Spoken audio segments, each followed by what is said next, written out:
Welcome to The Explainer. Today, we're diving into why some conversations can leave you feeling completely disoriented, almost like you're questioning your own sanity. We're going to break down a communication dynamic that pits clarity against chaos, the sage versus the monster. You know the feeling, right? You walk away from a chat feeling totally wrong-footed, confused, but when you try to explain to someone what just happened, the words just don't work.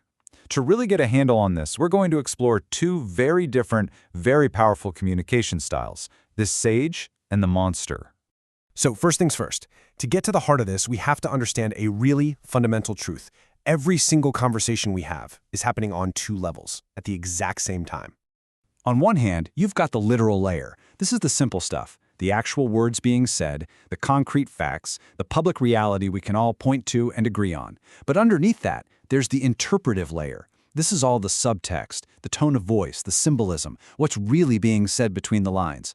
Real wisdom in communication is all about balancing both of these. Okay, but what happens when somebody breaks that balance on purpose? When a person who's really fluent with words decides to twist that skill into something else entirely. This is when interpretation becomes a weapon. And that brings us to what the source material calls the monster. Now, a monster isn't someone who's just bad with words. No, it's actually the opposite. They're often what you could call an unbalanced sage, someone who totally gets the interpretive layer but chooses to completely abandon any responsibility for their literal words. And this imbalance creates something called predatory fluency. It's the moment when someone's skill with words, their ability to dance around subtext and nuance, stops being about wisdom and becomes, predatory. They're using their fluency to control the conversation, not to connect with you. And this is really the core of the whole problem. They operate entirely in this world of hidden meanings, of hints and symbols. But because they've completely detached from the literal, you can never actually pin them down. You can never hold them accountable for what they're doing. So, how do they do it? Their primary tool is something called weaponized ambiguity. This is how they can deliver a really harmful message, through a sarcastic tone or a joke that isn't really a joke or some loaded symbol, all while keeping their actual words perfectly innocent sounding. And of course, if you ever try to call them out on the harm you felt, they immediately pull the ripcord on their favorite escape hatch. They retreat right back to the safety of the literal lair. They'll say things like, "It was just a joke," or "I never said that," making you feel like you're the one who's crazy or just too sensitive. Now, this kind of imbalance creates a very real mechanism of harm. It's so much more than just frustrating. It fundamentally changes the whole point of the interaction. You see, the dynamic shifts from connection to management. A real connection has to be based on a shared reality, a shared understanding. But management, in this sense, is about secretly guiding someone's reactions because you're hiding what you really mean. This really gets to the core issue, which is consent. You can't consent to a conversation you don't even realize you're having. You might think you're just talking about what to have for dinner, but on that hidden level, they're actually managing your emotions to get a specific reaction out of you. This whole thing creates a huge power imbalance, what the source calls interpretive asymmetry.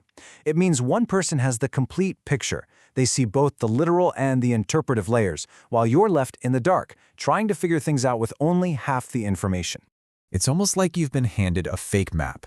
You're trying your best to navigate the conversation based on the literal words you're hearing, but they are operating with the real map, the one that includes all the hidden meanings and secret intentions. You're basically being set up to fail from the start. So what's the end result of all this? Total destabilization. The goal, whether they know it or not, is to make you stop trusting your own perception. It's a really subtle but powerful form of gaslighting that makes you question your own gut feelings instead of their actual behavior. So, what's the alternative? How are we supposed to communicate with depth and nuance without falling into this destructive trap? Well, this is where the sage comes into the picture. The sage is all about integration. They totally get the interpretive layer. They can use symbolism, metaphor, and depth, but their speech always stays accountable to our shared literal reality. They don't use interpretation as an escape hatch. They use it to shed more light on reality. Here's a great way to think about it. It's the difference between scaffolding and manipulation. The sage uses a literal structure, like a story or a fact, as scaffolding to help you reach a higher truth. The goal is your growth. The monster, on the other hand, hides that structure from you, specifically to keep control. And this, right here, this is the key takeaway of this entire explainer. Real wisdom isn't just about being able to see all the hidden meanings. It's about having the discipline to keep those meanings firmly connected to the real, shared world. And to really drive this point home, there's this powerful ancient metaphor that just perfectly captures these two halves of communication. The metaphor comes from the ancient story of Cain and Abel, and we're not looking at this in a religious sense at all, but purely as a symbol for the two layers we've been talking about. So, the sage keeps both sides in a healthy balance. Cain represents the grounded, literal, concrete world, and Abel represents the symbolic, interpretive world. For the sage, they're in conversation. But the monster? Well, the monster is an Abel who has killed Cain. It is pure interpretation that has murdered its own connection to reality. Their symbolism, their constant exaggeration, their need to translate everything into some hidden meaning, it all completely bulldozes what's actually happening. Their interpretation isn't illuminating reality anymore, it has replaced it. And this really leaves us with a final crucial question to ask ourselves. In our own conversations, are we using both of these layers to build a stronger, shared reality with other people? Or are we just using them to try and bend reality to our will?